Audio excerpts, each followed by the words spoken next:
শীতকাল মানে ব্রোকলি হবে না তা কী করে হয়। তো আজকের আমি একটা ব্রোকলির রেসিপি তোমাদের সাথে শেয়ার করব। তো এই রেসিপিটা বানানোর জন্য আমি প্রথমেই দেখো ব্রোকলি ভালো করে কেটে নিয়েছি আর গরম জলে একটু নুন দিয়ে নিয়েছি আর ব্রোকলিটা এর মধ্যে দিয়ে নিয়েছি। ব্রোকলিটা এর মধ্যে দিয়ে আমি গ্যাসটা বন্ধ করে ঢাকা দিয়ে রেখে দেব। আর এদিকে আমি আর একটা আলু আমি ভাপিয়ে নিচ্ছি। আর এদিকে দেখো আমি ব্রোকলিটা আমি জলটা ঝরিয়ে নিয়েছি আর আমি সর্ষের তেল দিয়ে গরম করে ব্রোকলিটা হালকা একটু ফ্রাই করে নেব। আমি গরম জলে ব্রোকলিটা দিয়েছিলাম এই কারণেই, যদি কোনো পোকামাকড় থাকে সেটা বেরিয়ে যাবে।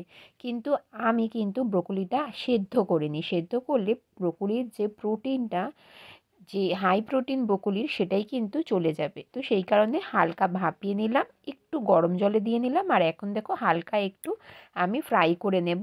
এটা আমি একটু নাড়াচাড়া করে ঢাকনা দিয়ে ঢাকা দিয়ে দিয়েছি। কিছুক্ষণ পরে ঢাকনা খুলে দেখো তোমাদেরকে দেখাচ্ছি, আমি কিন্তু একটু নাড়াচাড়া করে নিয়েছি তেলের মধ্যে। এখন এইটা আমি একটা পাত্রে সবটা ঢেলে রাখবো।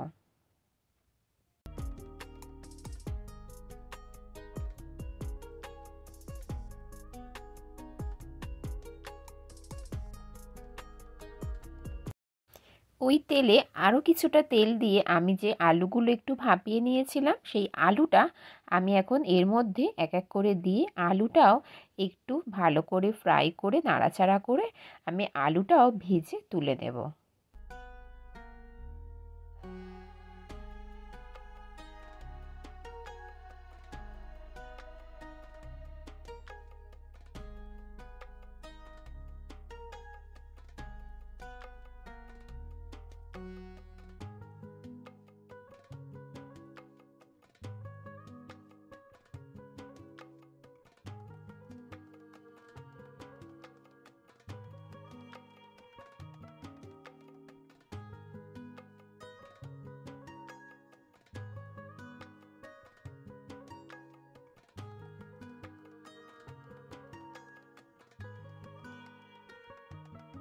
আলুটা ফ্রাই হয়ে গেছে, তেলও কমে গেছে। আমি এতে একটু তেল দিয়ে নিলাম। এখন আমি ফোড়ন দিচ্ছি গোটা জিরে। আর আমি এটা দুটো পেঁয়াজ কুচি করে নিয়েছিলাম ছোট ছোট করে, সেই পেঁয়াজ কুচি করাটা এর মধ্যে আমি দিয়ে নিচ্ছি। এর মধ্যে দিয়ে আমি পেঁয়াজটা একটু লাল লাল করে ফ্রাই করে নেব।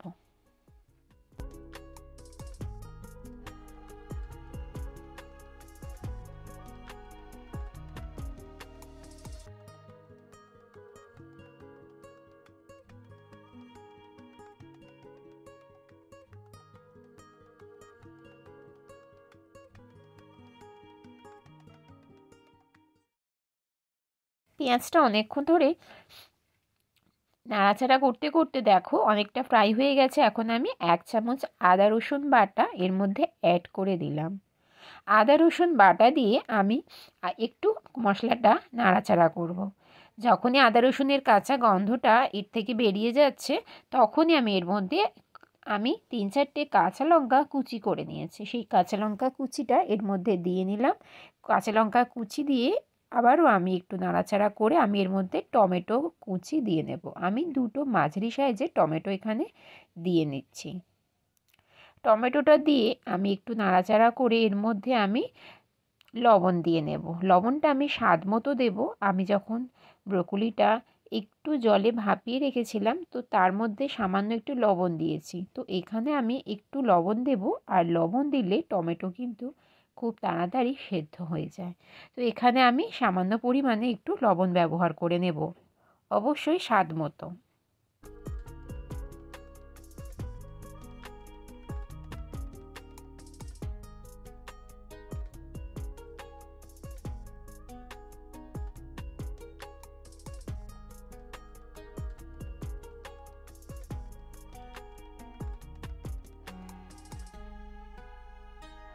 লবণ দিয়ে নাড়াচাড়া করে আমি এখানে দিয়ে নিচ্ছি 1 চামচ হলুদ, ধনে গুঁড়ো আর জিরে গুঁড়ো। এই মশলাগুলো দিয়ে আমি মশলাটা আবারও ভালো করে একটু কষিয়ে নেব।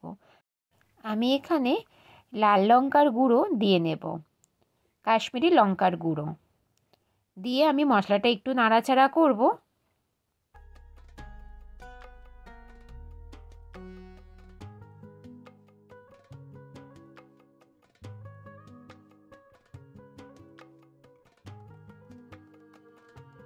কিছুক্ষণ নাড়াচাড়া করেছি, দেখতেই পাচ্ছ। এখন আমি এর মধ্যে আলু যে ভেজে রেখেছিলাম সেইগুলো এর মধ্যে দিয়ে নিচ্ছি। ভাজা আলুগুলোকে দিয়ে আমি নাড়াচাড়া করব। আলুটার সাথে মশলাটা ভালো করে কষিয়ে নেব। আর যেহেতু আমি ভাজা মশলা দিয়েছি, আমি সামান্য একটু জল দিয়ে নেব, আর সেটাও হালকা উষ্ণ গরম জল। আমি এই একটু গরম জল দিয়ে আমি নাড়াচাড়া করব।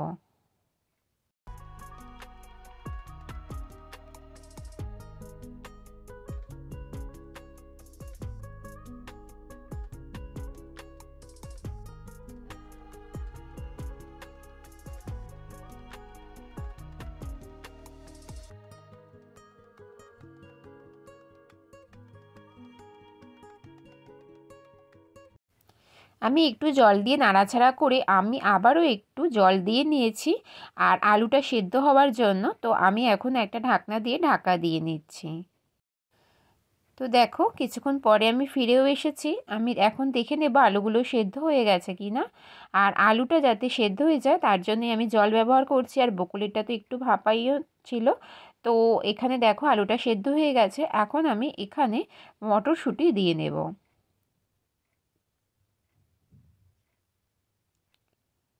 মটরশুঁটিটা দিয়ে আমি একটু নাড়াচাড়া করে নিচ্ছি।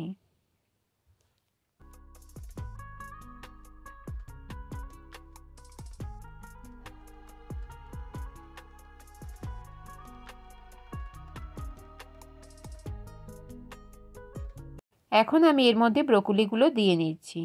ব্রকোলিগুলো দিয়ে আমি একটু নাড়িয়ে চাড়িয়ে নেব। শীতকাল মানেই কিন্তু শীতের সবজি খেয়ে ভীষণ মজা। আর শীতকালে আমাদের হজম ক্ষমতাও বেশ ভালো থাকে। যাই খাওয়া হয় না কেন খুব তাড়াতাড়ি হজম হয়ে যায়।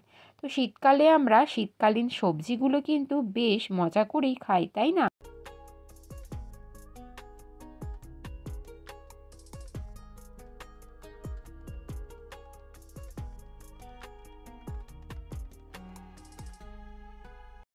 আমি একটু নাড়াচাড়া করে এখন একটা ঢাকনা দিয়ে ঢাকা দিয়ে দেব।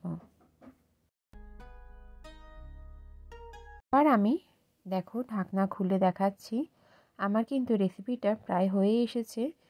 আর আমি একটু নাড়াচাড়া করে নিচ্ছি। এখন আমি এর মধ্যে সামান্য একটু স্বাদ ব্যালেন্সের জন্য আমি চিনি ব্যবহার করব।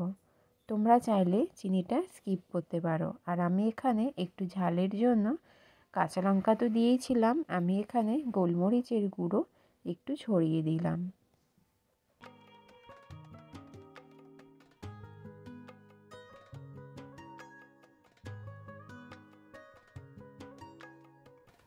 এখন আমি এর মধ্যে বাটার দিয়ে নিলাম। আর আমি বাটার দিয়ে নাড়াচাড়া করে একটু গরম মশলা দিয়ে নেব। গরম মশলা দিয়ে এবার আমি রেসিপিটা নামিয়ে নেব।